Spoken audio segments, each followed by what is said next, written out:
I never believed in the supernatural until I saw that thing near the abandoned house. It was tall, thin, with long arms and a twisted face. It chased my car. I dreamed about it, and the next day, there were mud marks in my room. I moved away, but I know it's still there, waiting. And it might be waiting for you. The Ouija board nightmare. We summoned something we couldn't control. Have you ever wondered if a Ouija board could really open a door to something sinister? Most people think it's just a game. Letters on a wooden board, a piece of plastic sliding under your fingertips. But what if I told you that, under the right circumstances, it can become something far more terrifying? That's exactly what happened to four friends on a cold October night. And trust me, by the time they realized what they had done, it was far too late to stop it. It started like every horror story you've ever heard. Alex, Jen, Marcus, and Tyler were just looking for a thrill. They had gathered in an abandoned house on the outskirts of town, a place whispered about in local legends. A place where, decades ago, a man had vanished without a trace.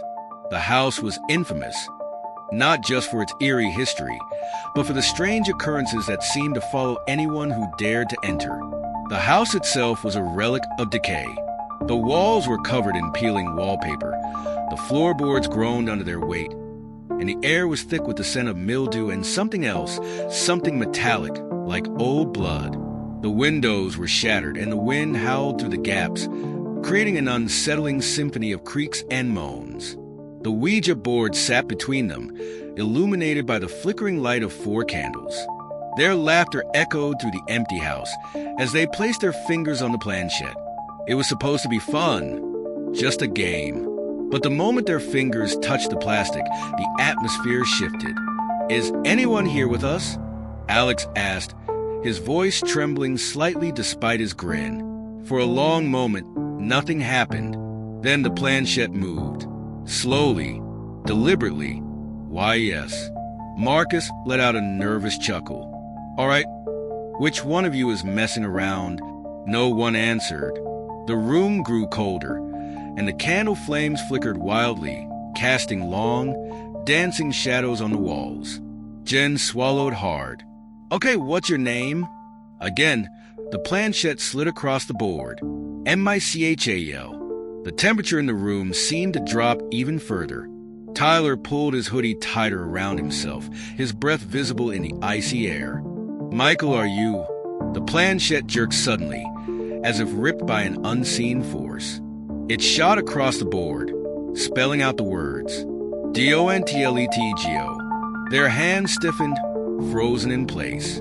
A sharp gust of wind rattled the broken windows, and the candles blew out all at once, plunging them into darkness. Something else was in the room. The scraping sound came first, like nails dragging against wood. Jen's breath hitched. "Did you hear that?" The planchette moved again, this time faster, more erratic. ISEYOU. Then, BAM, a deafening noise exploded from upstairs, as if something massive had fallen. Tyler fumbled for his phone's flashlight, his shaking hands barely able to turn it on. The beam of light cut through the darkness, revealing the old staircase. A shadow moved at the top. Not a person, not an animal. Something wrong. Its limbs were too long, its body hunched, its fingers dragging against the banister. The air grew heavier, suffocating, as the figure began to descend. Each step was accompanied by a sickening crack, like bones breaking and reforming. Then, in a voice that sent ice down their spines, it whispered, "You called me, and now I'm here. Nowhere to run." Panic set in. They scrambled to leave, knocking over the board. The planchette slid across the floor, but the letters continued to spell on their own, as if an invisible hand was still playing. LOKBHINDYOU. Marcus turned first. He never should have. His scream tore through the house as something yanked him backward. The others saw only a glimpse, blackened hands, sunken eyes, a mouth stretching far too wide. And then Marcus was gone, vanished into the dark. They ran, bursting through the front door. They didn't stop until they reached the safety of Tyler's car. They didn't speak. They didn't look back. And Marcus, never seen again. The final message. Days later, Jen's phone buzzed in the middle of the night. A single text message from an unknown number. It read, "You let go." He didn't. They threw the board into a fire, hoping to end whatever they had started. But deep down, they knew the truth. Some doors, once open, can never be closed. And somewhere in the shadows, Marcus was still playing. Epilogue, the warning. The house still stands silent and decaying. Locals avoid it, claiming to hear whispers in the wind and see shadows moving in the windows. As for Alex, Jen, and Tyler, they never speak of that night. But sometimes, late at night, they feel a cold breath on their necks and the faint sound of a planchette moving across a board. If you ever find yourself holding a Ouija board, remember this story. Because sometimes the game doesn't end when you say goodbye. The aftermath. In the weeks that followed, strange things began to happen. Jen would wake up to find her bedroom door wide open, even though she had locked it the night before. Alex started hearing whispers in his ear, voices that weren't there. And Tyler began to see Marcus in his dreams, his face twisted in terror, his mouth moving as if trying to scream.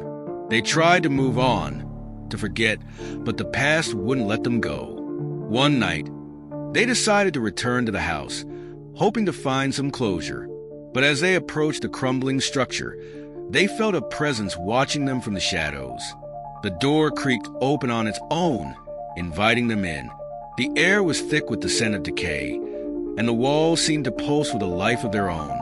They found the Ouija board exactly where they had left it, the planchette resting on the word goodbye. But as they turned to leave, the planchette moved on its own, spelling out one final message. "You're next." The house was demolished a year later, but the land remains untouched.